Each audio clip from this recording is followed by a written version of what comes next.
Cette réunion, effectivement, a un impact particulier en raison du fait que le mouvement de libération de la protection sociale a atteint aujourd'hui une importance telle que tous les Français se sentent concernés. Ils le sont d'ailleurs, puisque tous les Français sont de force assurés sociaux, et que par conséquent, le fait de ne plus l'être est devenu un choix majeur de la société française. Je vous propose d'organiser cette réunion de la manière suivante.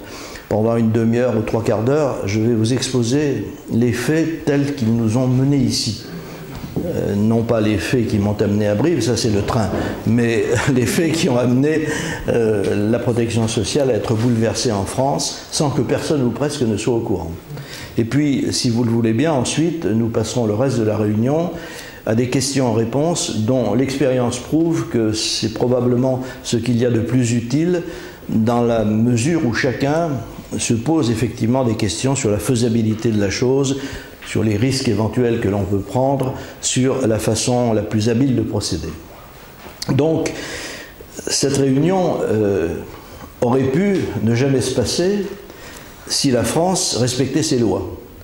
C'est-à-dire qu'il n'aurait pas été nécessaire que le président du mouvement pour la liberté de la protection sociale se déplace à Brive pour expliquer aux brivistes ou aux gens qui sont venus d'ailleurs leurs droits. Normalement, dans une démocratie et dans une république, le droit est à la portée de tout le monde. C'est-à-dire que les journaux doivent vous informer, les radios et les télévisions doivent largement informer et faire des débats s'il y a lieu. Bref, tout le monde doit être au courant. D'autant plus qu'il y a un dicton bien connu qui dit « Nul n'est censé ignorer la loi ». Eh bien, en France, nul n'est censé connaître la loi, en tout cas dans ce domaine-là. Que s'est-il passé? Eh bien, quelque chose d'extrêmement simple et que tout le monde connaît, la construction européenne. Alors évidemment, vous me direz, la construction européenne, oui, on est au courant, mais comment a-t-elle pu aboutir à l'abrogation du monopole de la sécurité sociale? Eh bien, c'est pour une raison elle-même extrêmement simple et qui commence, bien sûr, à la signature du traité de Rome, mais surtout en 1986, à la signature d'un traité européen appelé l'Acte unique. Pourquoi acte unique? Tout simplement parce que les traités européens se font par adjonction successive et que l'acte unique était destiné à reprendre l'ensemble des traités précédents pour les rendre un peu plus lisibles et y ajouter quelque chose d'absolument essentiel, l'ouverture de toutes les frontières intérieures de l'Europe à partir du 1er janvier 1993. Cette date, tout le monde l'a su, tout le monde l'a connue, et elle a même donné lieu à d'intenses débats, puisque c'était un grand bouleversement de se dire que n'importe quelle entreprise européenne, n'importe quel citoyen européen pouvait venir s'installer en France et y pratiquer ses activités, de même que n'importe quelle entreprise ou citoyen français pouvait faire la même chose. Mais cette période qui a commencé en 86 devait trouver son épilogue, ou son ouverture, comme on voudra, le 1er janvier 1993. Pendant la période qui s'est située entre ces deux dates, les grandes entreprises françaises se sont toutes préparées, et très bien préparées, sachant qu'elles ne survivraient pas face à la concurrence d'entreprises étrangères, si elles ne se préparaient pas, c'est-à-dire s'ils ne se rendaient pas aussi compétitives que possible. Et dans le même temps, l'immense majorité des entreprises françaises, les 3 millions d'entreprises françaises, dont 2 900 000, pour ne pas dire plus, sont des petites entreprises ou des moyennes entreprises, ont été laissées dans le plus total abandon par les pouvoirs publics, qui pourtant auraient dû faire en sorte que ce vivier essentiel de l'action économique reste vivace, puisque la quasi-totalité des emplois en France, à part les emplois administratifs, sont fournis par ces 2 900 000 et quelques entreprises. Et donc, le 1er janvier 1993 est arrivé, et je ne sais pas si quelqu'un ici s'en souvient, j'en doute fort, car il ne s'est rien passé. Tout s'était déjà passé avant. Donc le 1er janvier 1993, nous sommes entrés, sans le savoir, dans un nouveau monde. Et ce nouveau monde, eh bien, il allait avoir des conséquences gigantesques que vous êtes en train de vivre en ce moment, qu'ensemble nous sommes en train de vivre, car la France aurait dû changer beaucoup plus tôt, et maintenant elle va changer profondément, elle va être bouleversée. Elle va être bouleversée pourquoi? Parce que son système date de 1945, bien des choses datent de plus longtemps. La France est encore napoléonienne à bien des égards, pour ne pas dire monarchiste. Mais ce qui est vraiment l'essentiel de notre système économique et social, c'est quand même 1945, et tout s'est fait sous l'injonction, je dis bien l'injonction du Parti communiste de l'époque, car le général de Gaulle le disait à un de mes amis, cher ami, vous semblez oublier qu'en 1944-45, le Parti communiste faisait 28% des voix, et dans beaucoup de départements, il était armé. Et je crois même dans la région du Limousin, il était particulièrement bien armé, car tout ceci venait de la période terminale de la résistance, pendant le moment où ils avaient commencé à résister. Donc, 1945, toutes les lois que nous subissons, et notamment les lois sociales, ont été prises à cette époque. Et il a fallu longtemps pour que des changements interviennent. Le premier d'entre eux, je me flatte d'en être à l'origine, a été l'abrogation du contrôle des prix en 1986. Et c'est justement les ordonnances de 1945 qui l'avaient institué.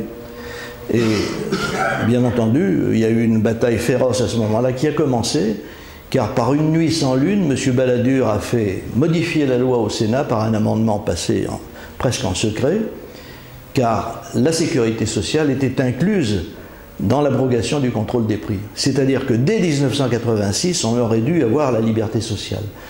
Et naturellement, les hommes de l'État, énarques pour la plupart, ne voulaient pas perdre le contrôle de ce système qui leur assure, il faut le dire, une emprise sur la population qu'ils ne pourraient pas avoir par leur charme même.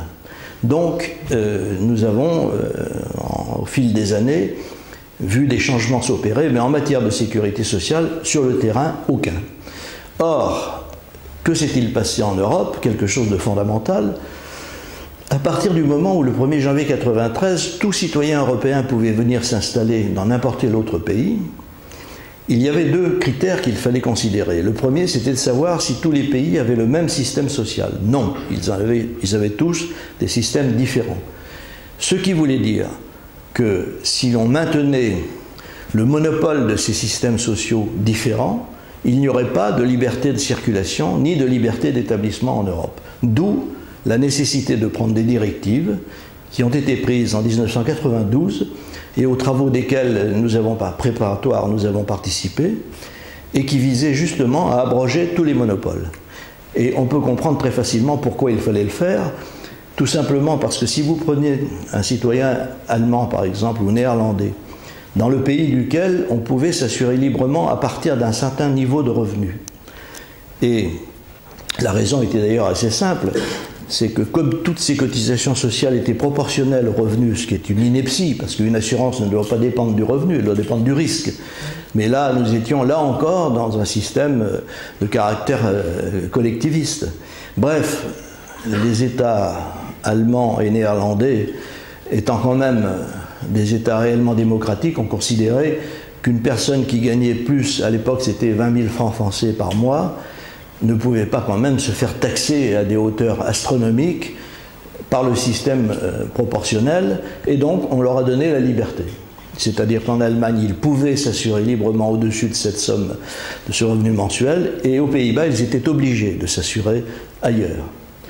Donc quand vous preniez un citoyen allemand, ou néerlandais, ou d'autres pays, parce qu'il n'y avait pas que, qui venait s'établir en France pour y exercer son activité, la première visite qu'il recevait, fût-ce par voie postale, c'était celle de l'URSSAF ou d'une caisse de retraite qui lui disait eh bien maintenant il faut nous payer.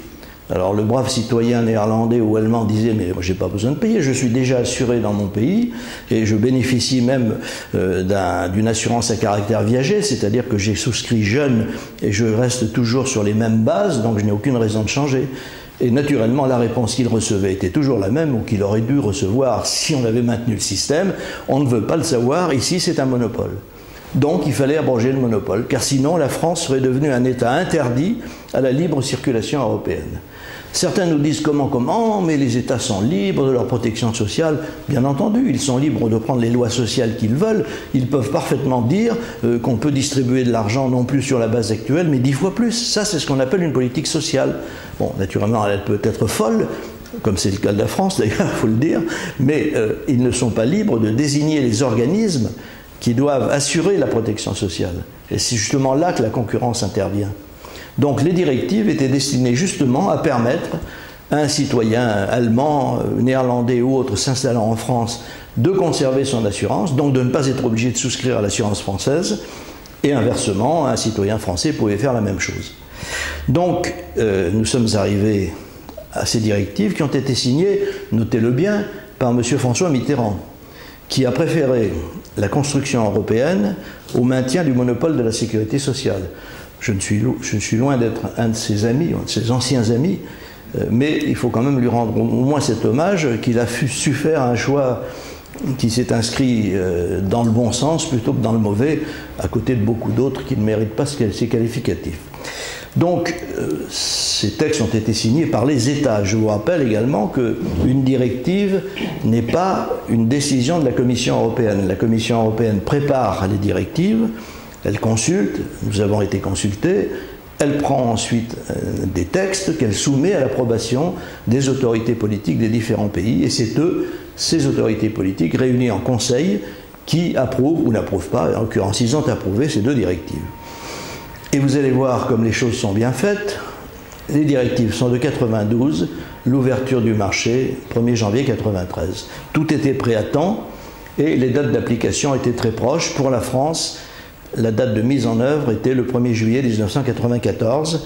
L'Allemagne a demandé un petit délai pour des raisons techniques, c'était 96.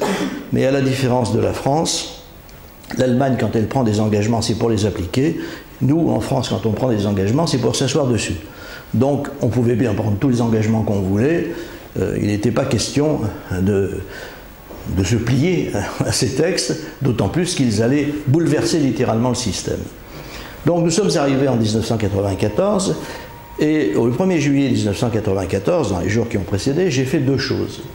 La première, j'ai quitté la sécurité sociale, l'assurance maladie et ma caisse de retraite, en disant les directives européennes me permettent désormais de choisir ma protection sociale. Et deuxièmement, je suis allé voir le ministre et je lui ai dit, avec son cabinet, et je lui ai dit comment allez-vous annoncer la fin du monopole de la sécurité sociale. Il m'a regardé avec des yeux, ils m'ont regardé quand ils étaient plusieurs, avec des yeux qui ressemblaient aux yeux de dessin animé, vous savez, quand un personnage est terrorisé, il tournait, je ne voyais que le blanc de leurs yeux, et ils m'ont dit, Reichmann, vous êtes fou, on ne va pas l'annoncer.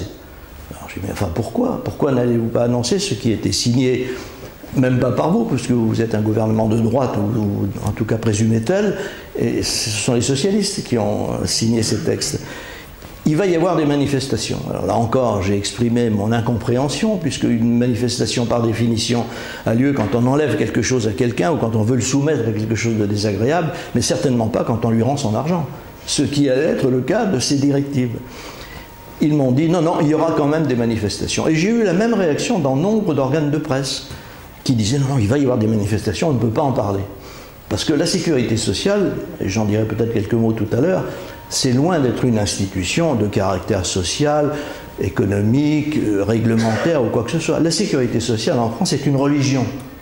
Et le fait de faire quelque chose qui puisse aller contre la sécurité sociale, normalement, ça doit déclencher contre vous ce que les musulmans appellent une fatwa. C'est-à-dire que tout le monde a le droit de vous tuer.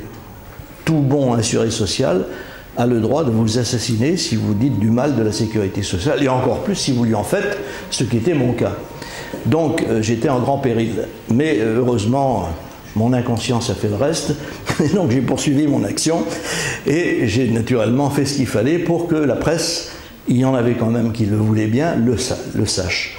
Si bien que j'ai publié, au début juillet 1994, plusieurs articles, dont un dans le Figaro, qui n'ont suscité d'ailleurs qu'une réaction très timide de Madame Simone Veil, qui était ministre des Affaires sociales à l'époque, en expliquant non, c'est pas tout à fait ça, c'est plutôt les complémentaires. Enfin bon, elle pédalait dans la semoule, si bien que tout le monde l'a su, en tout cas tous ceux qui voulaient le savoir, et les choses ont continué à se faire, à ceci près que la difficulté résidait dans l'organisation même de la sécurité sociale en France. C'est-à-dire que vous avez en France, et vous aviez dans les directives, 3 définitions.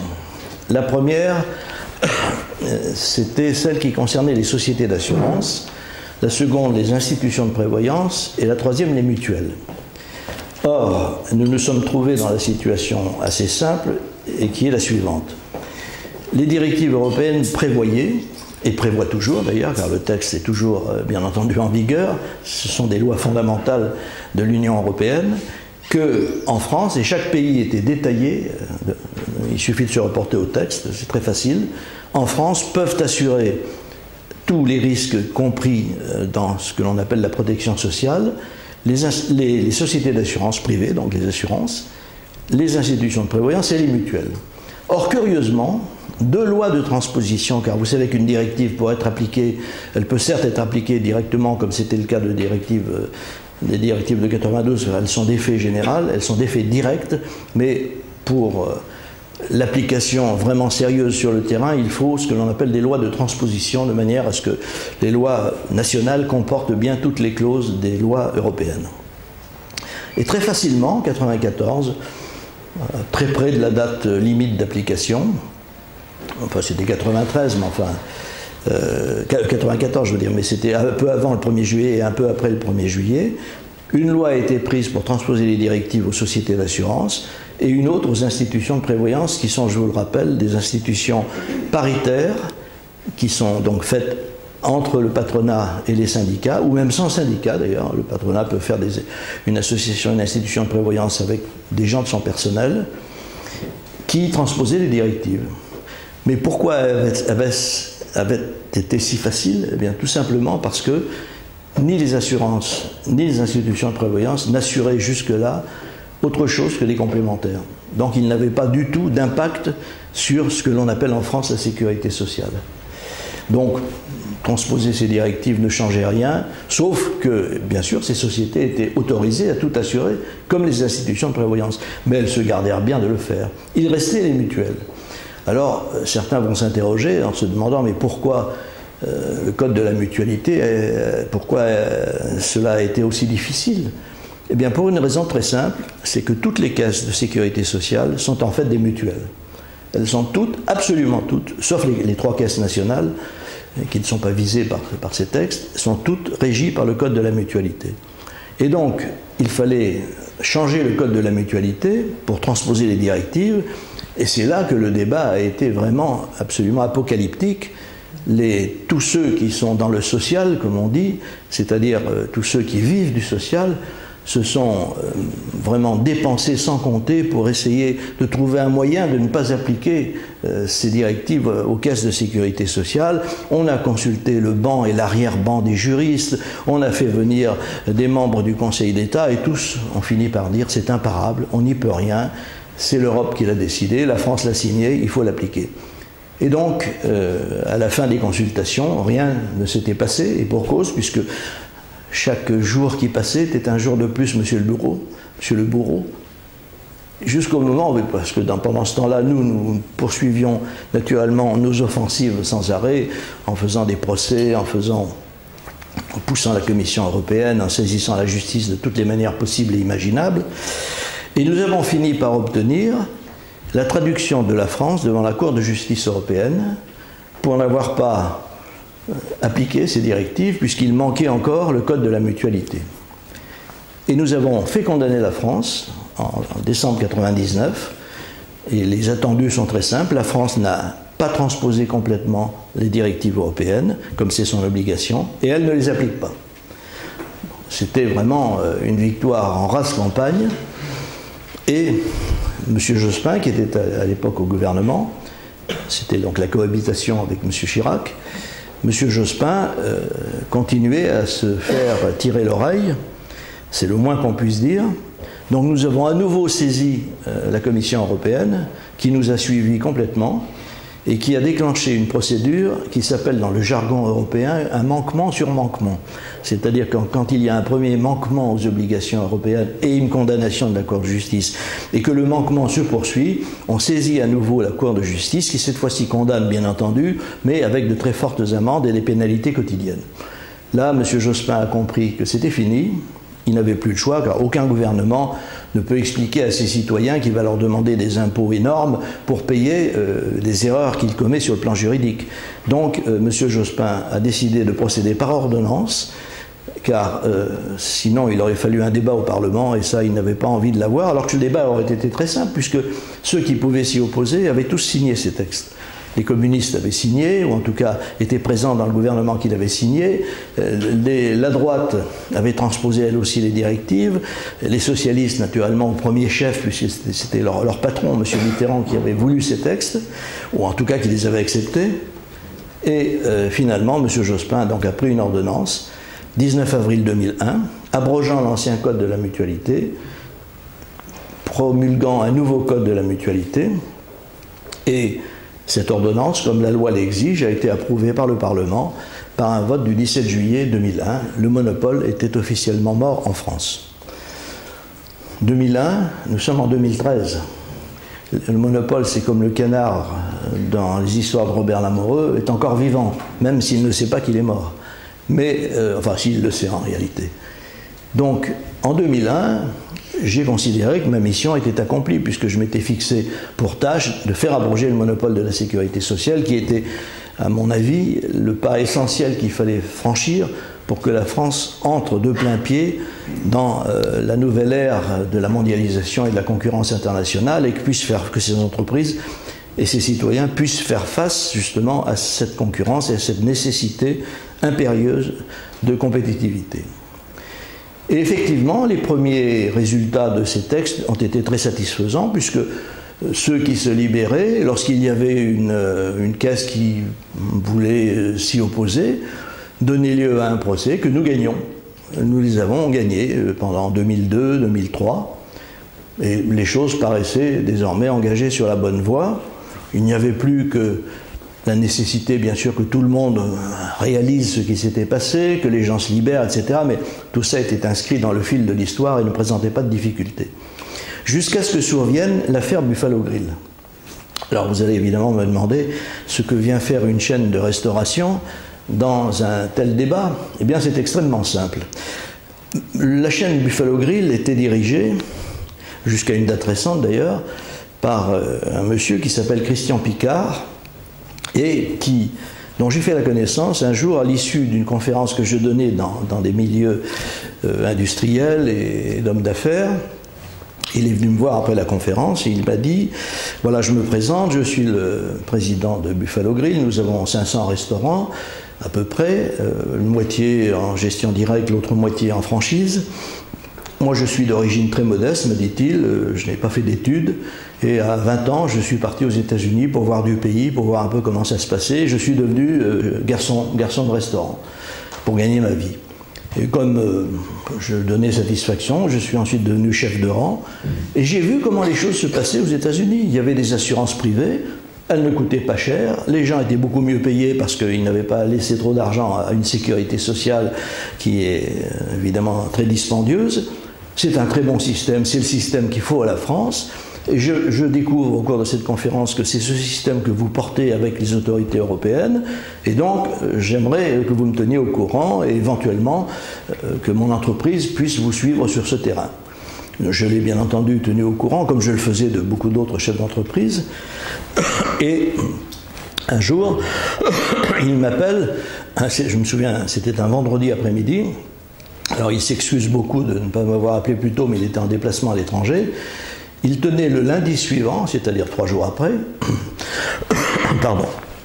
une conférence de tous ces directeurs de restaurants et de franchisés et directement en gestion directe, donc, et il souhaitait que je vienne m'exprimer devant cette assemblée pour leur présenter le nouveau régime social qui allait être possible en France, qui était possible déjà à l'époque en France, de façon à ce qu'ils puissent eux-mêmes le communiquer à leurs salariés étant entendu que les salariés avaient le libre choix, bien entendu, d'adhérer au nouveau système ou de rester dans l'ancien. Donc, par chance, j'avais un rendez-vous qui venait de s'annuler à l'heure où il me souhaitait que je vienne. Je lui ai donc donné mon accord. Et le hasard a fait que je n'avais pas raccroché le téléphone avec M. Picard, qu'il sonne à nouveau, et c'était Jean-Marc Plantade du Parisien. Jean-Marc Plantade est un journaliste qui était le chef du service économique et social du Parisien et que je connaissais depuis 2 ou 3 ans. Je ne le connaissais pas personnellement avant, mais il était venu me voir justement s'intéressant à nos travaux.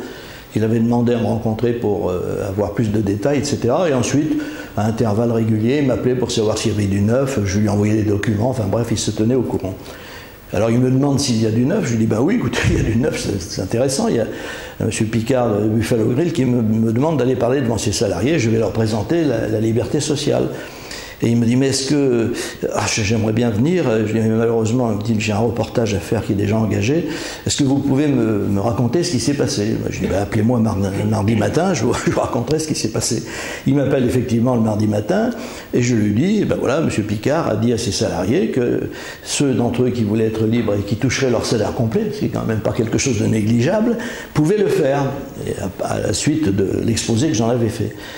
Alors Jean-Marc Plantade me dit, mais vous pensez qu'il me le répéterait? Je lui ai dit, écoutez, il l'a dit devant 500 personnes, je ne vois pas pourquoi il ne vous le répéterait pas. Bon, Plantade ne se l'est pas s'est pas laissé dire longtemps, et il s'est empressé d'appeler Picard. Et le lendemain matin, dans le Parisien, un très gros titre, le patron de Buffalo Grill défie la Sécu. Alors là, je ne vous raconte pas ce qui s'est passé dans les ministères. Ça a été la panique partout. C'est bien simple. Vous savez, quand il y a une explosion et que tout le monde court, c'était ça. Voilà. Et donc, le gouvernement s'est affolé. Pourquoi? Parce que c'était une grosse PME, plus de 8000 salariés, qui allait quitter la sécurité sociale, et il se disait, tous les défis vont s'effondrer. Alors, il y a eu une cascade de démentis sans aucune consistance, mais qui ont affolé quand même les chefs d'entreprise en disant, oh là, on va être punis, ça va être terrible. Et, parce que la France, c'est comme ça, hein. La France est un pays où on a peur. Il faut quand même savoir que le pays de la liberté est le pays du monde, à part les dictatures, où on a le plus peur. Donc les chefs d'entreprise, y compris d'ailleurs Buffalo Grill, n'ont pas suivi ce qui aurait dû être fait, puisque nous avions non seulement les textes de loi, mais en plus des décisions de justice favorables. Et donc Buffalo Grill a renoncé, mais a laissé ses salariés qui le voulaient le faire individuellement. Et certains l'ont fait, effectivement. Mais à partir de là a commencé une phase tout à fait extraordinaire de la vie nationale, que j'appellerais le grand mensonge et la grande escroquerie. Car pendant toute cette période, la France a entrepris de mentir à ses citoyens, et pire, elle a organisé le blocage au niveau de la Commission européenne.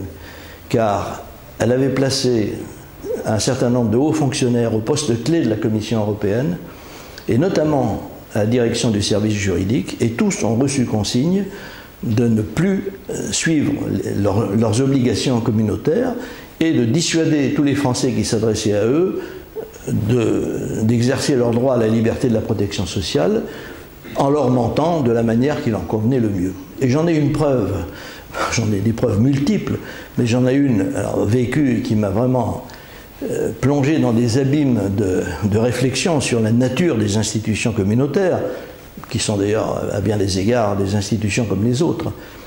Nous avions été reçus, enfin le MLPS, le mouvement que je préside, avait été reçu à la Commission, comme nous le faisions assez régulièrement, mais cette fois-ci dans le but de nous plaindre des obstacles que nous rencontrions pour faire appliquer les textes par 2 hauts fonctionnaires espagnols. Ils étaient en poste comme d'autres, et le hasard a fait qu'ils étaient espagnols. Bon, ils étaient à la direction du marché intérieur. Donc nous nous sommes rencontrés, nous leur avons exposé le problème, ils nous ont dit mais c'est absolument inacceptable. Nous allons bien entendu vous faire une lettre indiquant que les autorités françaises doivent appliquer les lois communautaires et leurs propres lois d'ailleurs. Nous sommes rentrés à Paris et 2 ou 3 jours après, nous recevons une lettre effectivement qui disait exactement le contraire. Non, le monopole n'a pas été abrogé, etc., etc. Alors je rappelle ces fonctionnaires qui parlaient un excellent français mais avec un très fort accent espagnol. Et l'un d'eux me dit, et que voulez-vous? Ce n'est pas de ma faute, je ne peux pas aller contre les services juridiques. Et le service juridique, c'était M. Michel Petit, non, il était avocat peut-être au départ, enfin bref, un fonctionnaire, haut fonctionnaire européen, qui d'ailleurs est devenu avocat actuellement au cabinet Clifford Chance, qui est un cabinet américain, qui siège place Vendôme, juste en face du ministère de la Justice, ça ne s'invente pas, et qui est fortement mouillé dans une affaire visant une influence qu'il aurait exercée du fait de ses fonctions antérieures, qui lui ont valu d'ailleurs d'être membre du comité d'éthique. Le comité d'éthique, ça ne s'invente pas non plus, de la Commission européenne, car se prépare une directive tabac qui met en cause, bien entendu, les activités des cigarettiers, quels qu'ils soient, et notamment des cigarettiers américains, dont la firme Philip Morris, dont M. Michel Petit et son cabinet Clifford Chance sont avocats. Voilà comment se passent les choses dans la belle République française et dans la belle Union européenne. Voilà. Partout, corruption, corruption, corruption. Vous avez dit corruption, mon cher cousin? Mais oui, j'ai dit corruption, et je le maintiens. C'est de la corruption. Parce que la corruption, ça n'est pas que les enveloppes qu'on touche. La corruption, c'est le maintien de votre poste. Si vous avez un poste avantageux, et Dieu sait que les postes européens sont avantageux, mais si vous faites quelque chose qui risque de mettre en cause ce poste, alors, donc vous allez perdre de l'argent. Corruption, c'est de la corruption, il n'y a pas d'autre mot. Bref, les choses se passèrent ainsi, et tous ceux qui écrivaient à la commission, dont des personnages éminents, je me rappelle que le professeur Christian Cabrol, qui était devenu député européen, et à qui j'en avais parlé, avait écrit au président de la Commission européenne, qui lui avait fait répondre par le directeur du marché intérieur, M. Thébault, qu'en réalité, ça n'était pas tout à fait ça, et que bon, le monopole n'était pas vraiment abrogé, etc. Donc, quelle que soit la personnalité qui écrivait, ils s'en foutent complètement.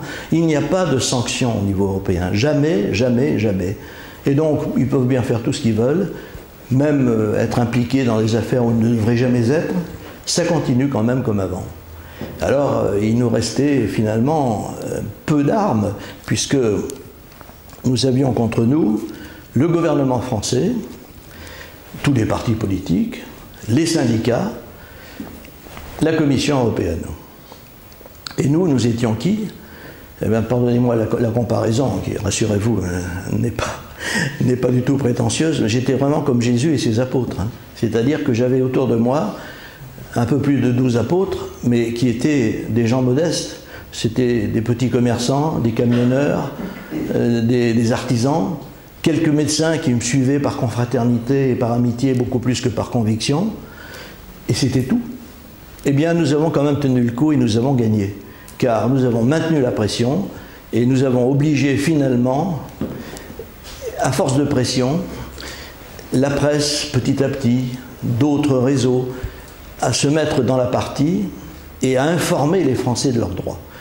Et les choses ont éclaté, alors vraiment au grand jour, au mois de novembre dernier, quand est survenu, ceux d'entre vous qui sont médecins s'en souviendront évidemment et le savent, le fameux avenant numéro 8, qui était une décision gouvernementale visant à modifier la convention médicale pour y introduire une disposition qui bloquait les honoraires dits libres, qui sont en réalité des compléments d'honoraires que prennent un certain nombre de spécialités, et notamment celles à plateau technique, parce qu'il ne faut pas oublier qu'un médecin tarifie selon la sécurité sociale, mais paye selon les lois de l'économie. C'est-à-dire que quand l'économie galope, et la sécurité sociale ne bouge pas, puisque les tarifs médicaux français sont 3 ou 4 fois inférieurs à ceux des pays comparables en Europe, et donc ce qu'on voulait tout simplement, comme on ne pouvait plus rembourser les honoraires médicaux à leur véritable valeur, la seule solution c'était de les bloquer, et donc de condamner à mort les cabinets médicaux. Alors, les médecins ont parfaitement compris ce qui les attendait, et notamment un groupe plus jeune, parce que c'est toujours la même chose, les jeunes ont leur carrière à faire, qui ont créé ce que l'on appelait les médecins ne sont pas des pigeons, à l'initiative de trois praticiens, Philippe Letert qui est un chirurgien qui exerce à Nice, Thomas Gagnon qui est un chirurgien qui exerce dans le Nord, à Lille, et Jennifer Landry qui est une dermatologue qui exerce à Levallois. Et ce groupe a immédiatement eu un succès énorme, puisque c'est par dizaines de milliers que les médecins, et ensuite d'autres non-médecins, ont adhéré à des groupes annexes. Les médecins ne sont pas des pigeons, les pigeons de la Sécu, etc., etc. Et tout ça grâce à Facebook. Et ces trois confrères m'ont contacté, sachant quel combat je menais, et se disant que c'était peut-être ça la solution pour éviter d'être condamné à mort par la sécurité sociale. C'était peut-être justement de la priver de son monopole. Donc ils sont venus me voir et nous avons dîné ensemble un soir à Montparnasse. Et nous nous sommes mis d'accord sur le fait que c'était bien la solution qu'il fallait faire et que j'allais les aider, bien sûr, à populariser cela et à leur donner tous les éléments juridiques que nous avions pu accumuler au fil des années. Et l'affaire est partie, alors vraiment comme une traînée de poudre, c'était une explosion. Et du coup, c'est par centaines, puis par milliers, puis par dizaines de milliers que les gens expriment et le font le plus souvent, leur désir de quitter la sécurité sociale. Donc nous avons changé d'époque. Nous étions à l'époque des premiers chrétiens et nous sommes devenus maintenant la religion majoritaire.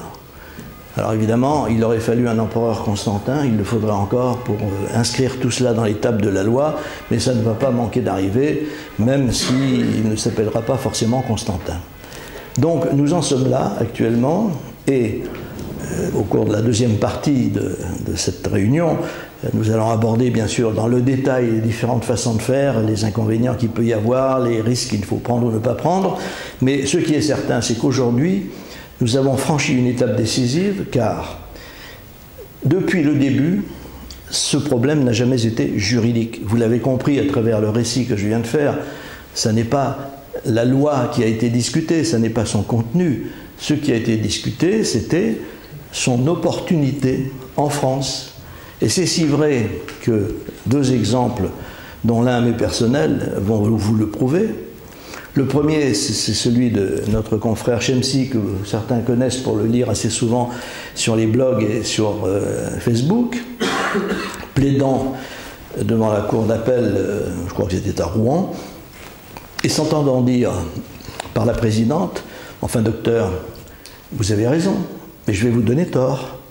Mais comment se fait-il que vous ne soyez pas plus nombreux? Si vous étiez plus nombreux, il y a longtemps que cette affaire serait terminée, vous auriez gagné. Et moi-même, je me suis trouvé dans la cour d'appel de Paris et j'avais demandé au procureur de la République de bien vouloir s'exprimer pour qu'on connaisse au moins l'opinion du gouvernement. Le procureur est donc venu à l'audience et il s'est adressé au magistrat et il a dit ce qu'il n'aurait pas dû dire. Il aurait dû dire, le docteur Reichmann a tort, il a tort juridiquement, vous ne pouvez pas lui donner raison. Il a dit simplement, messieurs les juges, si vous donnez raison au docteur Reichmann, vous allez déclencher un séisme. Alors voilà, justice d'opportunité. On n'est plus dans la justice de droit, on est dans la justice qui convient au pouvoir. Et naturellement, j'ai été débouté. Bon, je ne m'attendais pas à gagner devant cette instance, car je connais trop bien les juges et leur peu de courage, mais enfin, c'est comme ça que les choses s'étaient passées. Donc c'est vous dire que tout le débat qu'il peut y avoir, et qu'il y a même parfois encore sur des blogs, etc., ou des gens qui vous expliquent « Ah, c'est pas du tout ça, vous savez, la loi ne dit pas ça, il y a un arrêt qui dit cela », tout ça c'est du pipeau, ça n'a strictement aucun sens. Depuis le début, on sait exactement ce que dit la loi, on sait exactement pourquoi elle n'est pas appliquée, et on sait maintenant pourquoi elle va être appliquée, parce que les Français ont décidé en nombre très important qu'il en sera ainsi. Les questions maintenant sont ouvertes.